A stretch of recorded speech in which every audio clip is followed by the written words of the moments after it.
ती पण मी एक बातमी बघितली की डॅमेज कंट्रोल करण्यासाठी आम्ही निवडणूक आयोगाला भेटायला जातोय. आता डॅमेज कंट्रोल करायचं असेल तर आम्ही मुंबईत बसून करू, निवडणूक आयोगाकडे जाऊन कशासाठी करू? आणि कोण कोणाबरोबर युती करतंय हे महानगरपालिकेच्या निवडणुका झाल्यानंतर कळेल. परंतु आमची पहिल्या दिवसापासूनची भूमिका आहे की आम्ही महायुतीनं निवडणुका लढणार आहोत आणि महायुतीचा भगवा हा प्रत्येक स्थानिक स्वराज्य संस्थेवर फडकवणार आहोत. प्रत्येक पक्षाच्या नेत्याला प्रत्येक पक्ष वाढवण्याचा हा अधिकार आहे. त्याच्यामध्ये भाजपच्या बैठकीमध्ये देवेंद्रजींनी जर असं सांगितलं असेल तर त्याच्यावर आम्हाला स्टेटमेंट देण्याची काही आवश्यकता नाही. म्हणजे मला सर्वप्रथम शिवसेना पक्षाच्या वतीनं खुलासा केला पाहिजे की निवडणूक आयोग प्रत्येक पक्षाच्या शिष्टमंडळाला भेटत असतं, त्यांच्याशी चर्चा करत असतं आणि तसा वेळ आणि तसं निमंत्रण निवडणूक आयोगानं शिवसेना पक्षाला दिलेलं आहे. आणि शिवसेना पक्षाचे मुख्य नेते माननीय एकनाथ शिंदे साहेबांनी त्यांच्या या निमंत्रणाचं म्हणजे निमंत्रण दिलंय ते निमंत्रण बघून मला आणि शंभूराज देसाईंना त्यांच्याशी चर्चा करण्यासाठी त्या ठिकाणी पाठवलेलं आहे. आमच्याबरोबर काही खासदार देखील आहेत. त्याच्यामुळे जे काही दाखवलं जातंय की निवडणूक आयोगाच्या चिन्हाच्या संदर्भामध्ये आम्ही भेटायला जातोय अशी कुठेही शक्यता नाही. प्रत्येक पक्षाच्या शिष्टमंडळाला असं निवडणूक आयोग भेटायला बोलवत असतं, काही सजेशन घेत असतं, त्यांच्या सजेशन आम्ही ऐकत असतो, इलेक्शनच्या बाबतीतलं मार्गदर्शन करत असतं ते निवडणूक आयोग. आणि त्या संदर्भात मी शंभूराज देसाई साहेब आणि काही खासदार हे उद्या 11 वाजता निवडणूक आयोगाची भेट घेणार आहे. त्याच्यामध्ये कुठेही चिन्हाचा आणि कुठेही पक्षाच्या बाकीच्या केसेसचा काही संबंध नाही. तर तसा कुणीही कृपा करून गैरसमज करून घेऊ नये. येणाऱ्या महापालिका निवडणुका स्थानिक स्वराज्य संस्था निवडणुकांसंदर्भात ही महत्वाची बैठक होईल का? मी सुरुवातीला सांगितलं की निवडणुकीच्या संदर्भातली बैठक नाही, ही चिन्हाच्या संदर्भातली बैठक नाही, हे पक्षाचं धोरण ठरवणारी बैठक नाही किंवा पक्षाचं काय होणार आहे हे सांगणारी देखील बैठक नाही. प्रत्येक पक्षाच्या शिष्टमंडळाला निवडणूक आयोग चर्चेसाठी निमंत्रित करत असतं. तसंच शिवसेना पक्षाला केलेलं आहे आणि शिंदे साहेबांच्या आदेशानुसार आम्ही त्यांना भेटायला जातोय. दोन्ही पक्ष एकत्र येत आहे, म्हणजे दोन्ही पक्ष एकत्र युतीमध्ये लढणार असल्याची जोरदार चर्चा. ठाकरे बंधू एकत्र आल्यानंतर डॅमेज कंट्रोल करण्यासाठी महायुती आता सगळीकडे एकत्र लढणार असल्याचं देखील ती पण मी एक बातमी बघितली की डॅमेज कंट्रोल करण्यासाठी आम्ही निवडणूक आयोगाला भेटायला जातोय.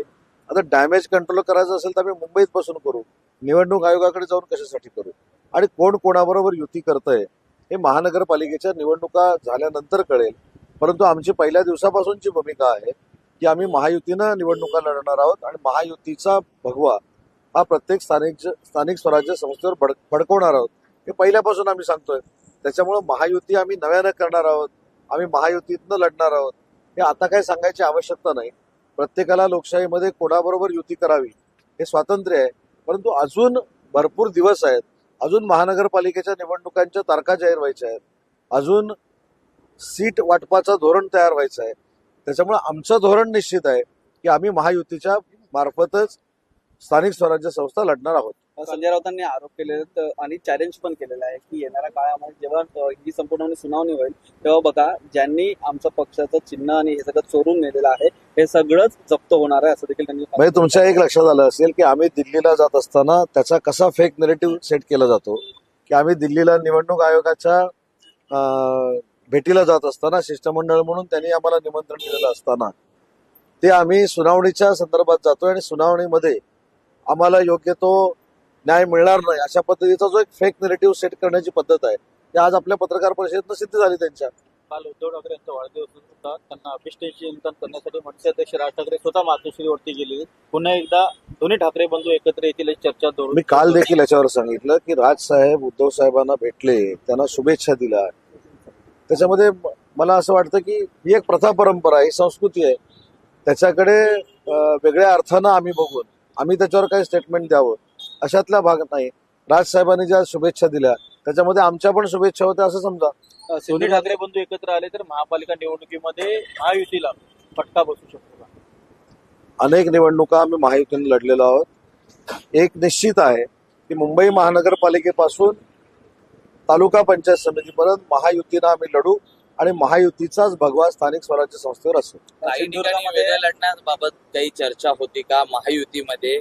आणि विशेषतः दोन्ही ठाकरे एकत्र आल्याने काही निवडणुका म्हणजे काही महानगरपालिका किंवा स्थानिक स्वराज्य संस्था आता एकत्रितच लढल्या जातील असं मला असं वाटतं की अजून आपण फार लवकर याच्यावर चर्चा करतोय. आधी युती होऊ दे, महानगरपालिकेची निवडणुकीची तारीख जाहीर होते, त्याच्यानंतर याच्यावर आपण नक्की बोलू. शिवसेना स्वतंत्र लढवू शकते का येणाऱ्या महापालिका स्थानिक स्वराज्य? मी स्पष्ट सांगितलं की महायुतीच्या माध्यमातूनच आम्ही शिवसेना म्हणून लढणार आहोत आणि या युतीच्या संदर्भातला निर्णय माननीय एकनाथ शिंदे साहेब घेणार. सिंधुदुर्गात थोडंसं वातावरण चिघळलेलं पाहायला मिळतंय. महायुतीत भाजपचे काही नेते आहेत, त्यांना आपण आकर्षित करण्यासाठी शिवसेना प्रलोभन दाखवते विविध पदांचं, असा आरोप केला जात आहे. नितेश राणे देखील काल म्हणून गेलेले. जिल्हाध्यक्षाने तिकडचा आरोप देखील केलेला आहे अशा प्रकारचा. मी या संदर्भामध्ये नितेशजींशी बोलेन, कारण ते रत्नागिरीचे देखील संपर्क मंत्री आहेत. कालच ते आणि मी एका कार्यक्रमाला होतो, त्याच्यामध्ये अशी काही चर्चा झाली नाही. पण महायुतीमध्ये असे जर काही गैरसमज होणार असतील आम्ही बसून नक्की ते संपवू. मुख्यमंत्र्यांनी भाजपच्या मेळाव्यामध्ये वर्धा इथे झालेल्या सकाळी त्यांनी सांगितलं आहे की आता 100% भाजप स्थानिक स्वराज्य संस्था निवडणूक असं मुख्यमंत्री म्हणाले. प्रत्येक पक्षाच्या नेत्याला प्रत्येक पक्ष वाढवण्याचा हा अधिकार आहे. त्याच्यामध्ये भाजपच्या बैठकीमध्ये देवेंद्रजींनी जर असं सांगितलं असेल तर त्याच्यावर आम्हाला स्टेटमेंट देण्याची काही आवश्यकता नाही. महायुतीमध्ये लाडक्या बहिणींचा ज्याप्रमाणे आपण उल्लेख करता किंवा मग अनेक जण आहेत ते उल्लेख करतात, त्याच्या बाबतीत हर्षवर्धन सगळ्यांनी बोललेलं आहे की डान्स बारमध्ये ज्या काही नर्तक्या असतात, जे काही डान्स होतात त्या लाडक्या बहिणी नाहीत का, आणि यांना या ठिकाणी अशा प्रकारे नाचवणं हे कुठल्या हिंदुत्वामध्ये बसतं. याबाबत मला असं वाटतं की गृह मंत्रालयाचे काही नियम आहेत, त्या नियमानुसार पोलीस नक्की कारवाई करते. परंतु लाडक्या बहिणींनी सरकार कसं परत निवडून आणून दाखवतात हे महाराष्ट्राला दाखवलेलं आहे, सगळ्या विरोधकांना दाखवलंय, म्हणून हा पोटसुळ आहे.